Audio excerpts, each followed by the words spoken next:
Hello दोस्तों, आज मैं आपको बताऊंगा इलेक्ट्रिसिटी बिल कैसे करते हैं। तो सबसे पहले यहाँ इलेक्ट्रिसिटी वाले ऑप्शन पर क्लिक करेंगे। यहाँ पे दोस्तों ऑपरेटर चूज करेंगे। जैसे कि मेरा महाराष्ट्र है तो मैं महाराष्ट्र चूज करूँगा दोस्तों। उसके बाद दोस्तों अपना कंज्यूमर नंबर मैं डालता हूँ। कंज्यूमर नंबर डालने के बाद BU नंबर डालेंगे दोस्तों।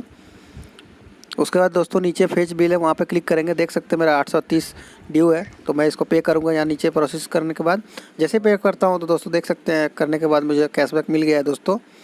तो ऐसे ही वीडियो देखने के लिए मुझे चैनल को सब्सक्राइब करें। Thank you.